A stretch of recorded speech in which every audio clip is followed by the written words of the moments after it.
টিভির পর্দায় চোখ রাখলেই দেখা যাচ্ছে মানব সভ্যতার এক কঠোর রূপ।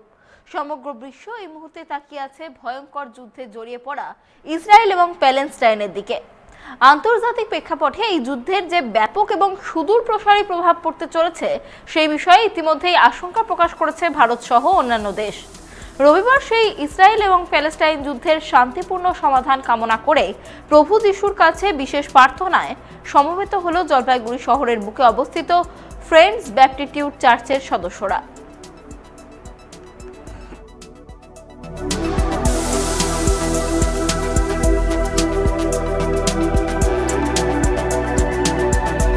শিশু, মহিলা বা সাধারণ মানুষ।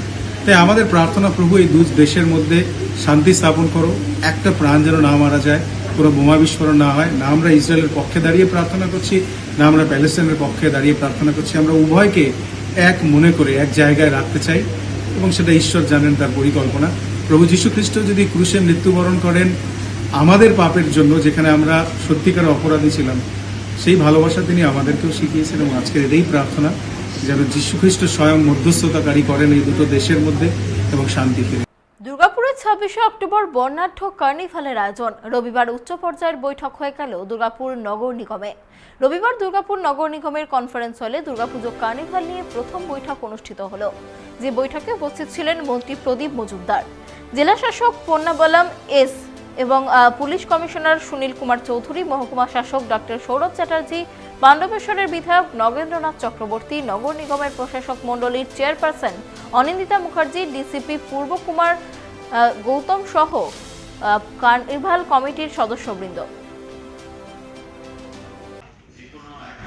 দুটো ফ্ল্যাঙ্কের ইন্ডিভিজুয়াল উইথ এতটা বেশি নেই যে যেখানে এক চাল চিত্রে ঠাকুর যাচ্ছে সেখানে প্রতিমা মানে সামনের দিকে, ট্রাকের সামনের দিকে পেছন থাকবে আর দুপাশ থেকে দেখা যাবে, এরকম একটা প্রিপারেশন ছিল যেরকম আমরা কলকাতায় মেন রোডে দেখে থাকি। কিন্তু এখানে সেটা সম্ভব নয়। বেশিরভাগ প্রতিমা এসেছিল সাইড ওয়েজ রেখে, তার ফলে এই সমস্যাটা হয়েছিল, যেটা আমাদের মাননীয় কমিশনার সাহেব নিজে পর্যবেক্ষণে বলেছেন। আমরা সভাপতি একদিকেই বসার ব্যবস্থা করবো। আছে আপনারাও ওর মধ্যে সাজেশন দেবেন কি একটা প্ল্যাঙ্ক, যেহেতু ওখানে রোড খুব চওড়া আছে, দুটা প্ল্যাঙ্ক আছে, স্টেজের সামনে যে মধ্যে গাড়ি না এসে অন্য যে প্ল্যাঙ্ক আছে মানে ওর সাইডে যে প্ল্যাঙ্ক আছে ওখান থেকে যদি গাড়ি আসে এবং প্রতিমার বেস যদি স্টেজের দিকে থাকে তাহলে স্টেজের পাশে যে প্ল্যাঙ্ক আছে ওখানে আমরা ক্রাউডকে দাঁড় করাতে পারবো। সাফিসিয়েন্ট চওড়া প্ল্যাঙ্ক আছে এবং পাবলিকও ইজিলি ওই প্রতিমার বেসগুলো দেখতে পারবে। তো সেটা আমাদের সাজেশন, সেটা আপনারাও কি ওর মধ্যে সুবিধা অসুবিধা হবে সেটা আপনারাও বলতে পারেন। কয়েকটা জিনিস ওই এসওপিতে বলা আছে স্যার, ওটা আমি জাস্ট একটু শার্টে বলছি স্যার। আমাদের নির্দিষ্ট একটা রুট ফিক্স করতে হবে without disturbing the traffic and befitting ম্যানারে, যেটা পূজা প্রফেশনকে দেখতে পারি। ওটা এখানে যেহেতু আগের বছর হয়েছে ওই সমস্যা নেই। আর এখানে আর লাইটিং, ড্রিঙ্কিং ওয়াটার, পাবলিককে বিড, ক্রাউড ম্যানেজমেন্টের জন্য আমাদেরকে যথেষ্ট ব্যবস্থা রাখতে হবে।